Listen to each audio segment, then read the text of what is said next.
இன்ன வரைக்கும் நாங்க ஓட்டு போட்ட எம்பி இன்ன வரையும் நம்ம தொகுதியில வந்து எந்த எந்த பிரச்சனைக்கும் வந்து நின்னதும் கிடையாது. நாங்க இன்னும் சொல்லப்போனா அவரை நாங்க பார்த்ததே கிடையாது. போன முறை வந்து நான் இங்கே ராமலிங்கன்னு ஒருத்தர் நின்னாரு, அவருக்கு தான் வாக்களித்தேன். அவர் அதுக்கப்புறம் இந்த தொகுதி பக்கமே நான் பார்த்ததில்ல. எல்லா விதமான போராட்டங்கள்லையும் கலந்துட்டு இருக்கிறாங்க. அவங்க யங்ஸ்டர்ஸாக இருக்காங்க. யங்ஸ்டருக்கு இந்த ஒரு வாய்ப்பு கொடுத்தா தான் அவங்க என்ன வந்து பண்ணுவாங்கங்கிறது நமக்கு தெரியும். வாய்ப்பே வழங்காமல் அவங்க பண்ணட்டும் பார்க்கலான்னா அது பிரயோஜனப்படாத ஒன்று. மயிலாடுதுறையை பொறுத்த வரைக்குமே நாம் தமிழர் கட்சியில் காளியம்மாள் ஜெயிக்கிறது அப்படிங்கிறது ஒட்டுமொத்தமாக இன்னைக்கு வந்து தன்னம்பிக்கை நடந்த இல்லை மாற்றத்தை எதிர்பார்க்குற மக்களோட வெற்றியாக தான் இருக்கும் கண்டிப்பாக. ஏன்னா அந்த ஒரு கட்சியிலே இந்த அளவுக்கு ஒழுங்காக கட்டுப்பாடோடு இருக்கிறதால சீமானண்ணா வந்தால் நம்ம நாட்டெல்லாம் மாற்றுவானே நம்பிக்கை இருக்குது. ஏன் நாம் தமிழருக்கும் காளியம்மாக்காவுக்கும் ஓட்டு போடணும் அப்படின்னு பார்த்தீங்க அப்படின்னா, விவசாயத்தை பற்றியும் இந்த நிலம் வளம் சார்ந்த தொழில்களை பற்றி யாருமே எந்த இடத்துலையும் பேசுறதுக்கு ஆளே இல்லைங்க இங்கே. அது மட்டும் இல்லாமல் இருக்கிற கரும்பு ஆலைகளை வந்து சாராய ஆலையாக மாற்றி வச்சுருக்கிறது யாருன்னு பார்த்தீங்க அப்படின்னா திமுககாரவங்க தான். அது மட்டும் இல்லாமல் மக்கள் பிரச்சனையை யாருமே பேசுறதுக்கு இங்கே ஆள் இல்லை. இன்ன வரைக்கும் நாங்கள் ஓட்டு போட்ட எம்பி இன்ன வரையும் நம்ம தொகுதியில் வந்து எந்த எந்த பிரச்சனைக்கும் வந்து நின்னதும் கிடையாது. நாங்கள் இன்னும் சொல்லப்போனால் அவரை நாங்கள் பார்த்ததே கிடையாது. அக்கா ஃபோட்டோ காமிச்சு தான் அந்த ஃபோட்டோவில் தான் நாங்களே பார்த்துருக்கோம் மேடையில் அக்கா பேசும்போது. இந்த முறை வந்து காளியம்மாளுக்கு போடுறதா இருக்கிறோண்ணே, நாம் தமிழர் கட்சி வேட்பாளர். காரணம், போன முறை வந்து நான் இங்கே ராமலிங்கன்னு ஒருத்தர் நின்னாரு, அவருக்கு தான் வாக்களித்தேன். அவர் அதுக்கப்புறம் இந்த தொகுதி பக்கமே நான் பார்த்ததில்ல. எல்லா விதமான போராட்டங்கள்லையும் கலந்துட்டு இருக்கிறாங்க. அவங்க யங்ஸ்டர்ஸாக இருக்காங்க. யங்ஸ்டருக்கு இந்த ஒரு வாய்ப்பு கொடுத்தா தான் அவங்க என்ன வந்து பண்ணுவாங்கங்கிறது நமக்கு தெரியும். வாய்ப்பே வழங்காமல் அவங்க பண்ணட்டும் பார்க்கலான்னா அது பிரயோஜனப்படாத ஒன்று. அதனால் கண்டிப்பாக இந்த முறை என்னை சார்ந்தவங்க எல்லாரையுமே நாம் தமிழர் கட்சியின் காளியம்மாளுக்கு தான் வாக்கு செலுத்த முற்படுவோம். வரவும் இல்லை. இந்த தொகுதியில் ஏகப்பட்ட பிரச்சனை இருக்குது. எங்கள் ஊரில் நான் திருவோணம் தான், ஏகப்பட்ட பாலம் 2-3 பாலம் கட்டாமல் இருக்குது. அதெல்லாம் ஒன்றுமே பண்ணி தரல. தொகுதி பக்கம் வந்து எட்டி பார்க்கல. எனக்கு எனக்கு 30 வயசு ஆகுது. இப்போ எனக்கு விவரம் தெரிஞ்சதுலேருந்து இங்கே ஒரு பெண் வேட்பாளர் இது வரைக்கும் எந்த கட்சியுமே நிப்பாட்டினதில்லை.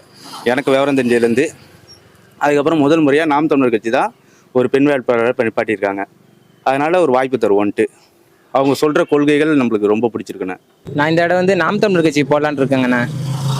என்ன காரணம்னா, அவங்க தான் மாற்று அரசியலை வந்து முன்னெடுத்து நிற்கிறாங்க. ஏன்னா ஒரு 60-70 வருஷமாக நமக்கு வந்து 2 கட்சி மாறி வந்து நம்மளை ஆண்டிருக்காங்க.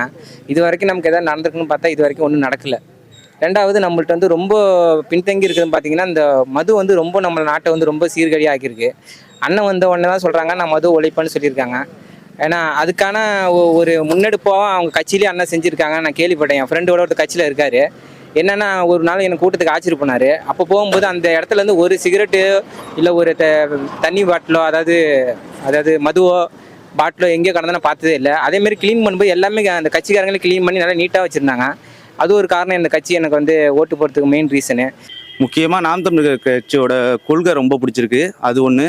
ஓட்டுக்கு காசு தரல. நான் கொஞ்சம் அரசியல் ஆர்வமாக இருப்பேன். அப்போ ஒரு 2 தேர்தலாக நோட் பண்ணி பார்த்துருக்கேன் அவங்கள. 2 தேர்தலாகவே அவங்க காசு தரல. இந்த தேர்தலையும் அதே போல் நிற்கிறாங்க. அதனால் அவங்க கொள்கை உறுதியாக இருக்காங்கன்னு நான் நம்புகிறேன். அதனால் கண்டிப்பாக அவங்களுக்கு வாக்கு செலுத்துவேன். அதோட பெண்களுக்கு பாதிக்கு பாதி, எல்லா கட்சியும் 35% சொல்லிக்கிட்டு இருக்கும்போது அவங்க பாதிக்கு பாதி தந்திருக்காங்க. அவங்க கட்சியிலேயே தராங்கன்னா அப்போ நாளைக்கு ஆட்சிக்கு வந்தாலும் அது கண்டிப்பாக நடைமுறைப்படுத்துவாங்கன்னு நம்புகிறோம். அதனால் ஒரு வாய்ப்பு கண்டிப்பாக கொடுக்கணும். எம்எல்ஏ அவரும் பெருசாக வந்தது கிடையாது. எந்த நலத்திட்டங்களும் நடத்தினது கிடையாது. அண்ணனோட பேச்சும் அக்கா கட்டாயம் அதை செயல்படுத்துவாங்கன்ற நம்பிக்கை எங்களுக்கு இருக்குது. அதன் அடிப்படையில் தான் எங்கள் ஓட்டு வந்து நாம் தமிழருக்கு தான். ஏன்னா அந்த ஒரு கட்சியிலே இந்த அளவுக்கு ஒழுங்காக கட்டுப்பாடோடு இருக்கிறதால சீமானண்ணா வந்தால் நம்ம நாட்டெல்லாம் மாற்றுவானே நம்பிக்கை இருக்குது. எனக்கு வந்து மயிலாடுதுறை தொகுதி தான் எனக்கு வருது. அதனால் நான் இப்போது நிற்கிறது வந்து காளியம்மாள் அக்கா தான் எங்களுக்கு வந்து அறிவிச்சிருக்காங்க சீமானண்ணா. அதனால் அவங்களும் நல்ல ஒரு பேச்சாளர் வேறு, நல்ல போராளி. அதனால் அவங்களுக்கு தான் என்னோடய ஓட்டு போடலான்னு இருக்கேன் மயிலாடுதுறையில். அவங்க வந்து இந்த கஜா புயல் டைம்லேயே வந்து எங்கள் மாயர சைடெலாம் நிறையா உதவிலாம் பண்ணியிருக்காங்க. நிறையா போராட்டத்துக்குன்னு இருக்காங்க. அதனால் அக்காவுக்கு நான் ஓட்டு போடுறேன். அதே போல் மயிலாடுதுறை பாராளுமன்ற தொகுதியில் வந்து இப்போ எங்கள் அம்மா ஊர்லாம் அங்கே நாகப்பட்டினம் ஒட்டி தான், மீனவ கிராமம் தான். அங்கே போய் பார்த்தா தெரியும், குடிக்க தண்ணியே யாருக்கும் கிடையாது. உப்பு தண்ணி தான். எல்லாம் கடையில் காசு கொடுத்து தண்ணி வாங்கி குடிக்கிற நிலமையில் இருக்கிறோம். அது கூட யாரும் செஞ்சு தர இங்கே வக்கு இல்லை. அந்த நிலமையில் போயிட்டுருக்கு. அதனால் கண்டிப்பாக உறுதியாக சொல்கிறோம், கண்டிப்பாக இந்த முறை நாம் தமிழர் கட்சி தான் வெல்லும். மயிலாடுதுறை பாராளுமன்ற வேட்பாளராக அக்கா காளியம்மாள் தான் உள்ளே போவாங்க. அதில் எந்த மாற்று கருத்துமே கிடையாது. கண்டிப்பாக வந்து இந்த ட்ரிப்பு வந்து எல்லாமே சீமான் கட்சிக்கு தான் நாங்கள் வந்து வாக்கு செலுத்த வந்து முடிவு பண்ணியிருக்கோம். அதுவும் இல்லாமல் இந்த ட்ரிப்பு வந்து பாராளுமன்றத்தில் வந்து மாயவரம் பாராளுமன்றத்தில் வந்து அக்கா காளியம்மா வேட்பாளர் பண்ணியிருக்காங்க பிறகு. அதனால் கண்டிப்பாக எங்கள் ஏரியா சேர்ந்த மக்கள் அனைவருமே வந்து அவங்களுக்கு தான் நாங்கள் மைக்கு சின்னத்தில் தான் நாங்கள் வந்து ஓட்டு செலுத்துகிற முடிவு பண்ணியிருக்கோம்.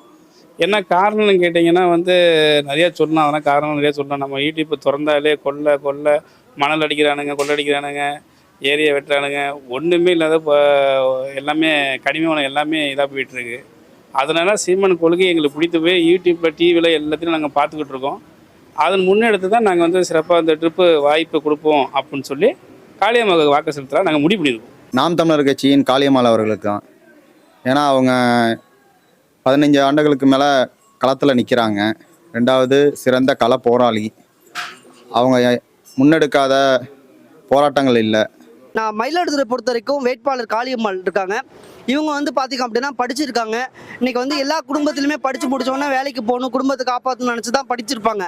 ஆனால் நம்ம வேட்பாளர் பொறுத்த வரைக்குமே பார்த்திங்க அப்படின்னா படித்து முடிச்சுட்டு அவங்களுக்கு இந்த சமூகத்தில் நடக்கிற பிரச்சனைகளுக்கு எதிராக நம்ம குரல் கொடுக்குன்னு சொல்லிட்டு அவங்க அந்த அனல் மின் நிலையம் அணு மின் நிலையத்துக்கு எதிராக போராடும்போது வழக்கு வந்ததுனால அவங்க தொடர்ந்து அரசியல் காலத்திலே செயல்பட ஆரம்பிச்சிட்டாங்க. கிட்டத்தட்ட ஒரு 10 வருஷத்துக்கு மேலே அரசியல் காலத்தில் போராடிட்டு இருக்காங்க. மீதி இருக்கிற மயிலாடுதுறை வேட்பாளரோட இவங்க சிறந்த வேட்பாளர் தான் நினைக்கிறேன். என்ன காரணம் அப்படின்னு சொன்னால் இவங்க மேலே இருக்கிற வழக்கு அப்படின்னு பார்த்தீங்கன்னா மக்களுக்கு எதிராக கொண்டு வந்த திட்டத்துக்கு எதிராக தான் இருக்கே தவிர இவங்க சுயநலத்துக்காக எந்த வழக்கும் வாங்கலை. ஆனால் மீதி வேட்பாளர் எல்லாருக்குமே வழக்கு இருக்குது. அது எல்லாம் அவங்களோட சுயநலத்துக்காக வந்த வழக்கு. அப்போ மயிலாடுதுறையை பொறுத்த வரைக்குமே நாம் தமிழர் கட்சியில் காளியம்மாள் ஜெயிக்கிறது அப்படிங்கிறது ஒட்டுமொத்தமாக இன்றைக்கி வந்து தன்னம்பிக்கை நிறைந்த இல்லை மாற்றத்தை எதிர்பார்க்குற மக்களோட வெற்றியாக தான் இருக்கும். கண்டிப்பாக மயிலாடுதுறை பொறுத்த வரைக்குமே கண்டிப்பாக இவங்க மிகப்பெரிய அளவில் வாக்கு வாங்கி வெற்றி பெறுவாங்க.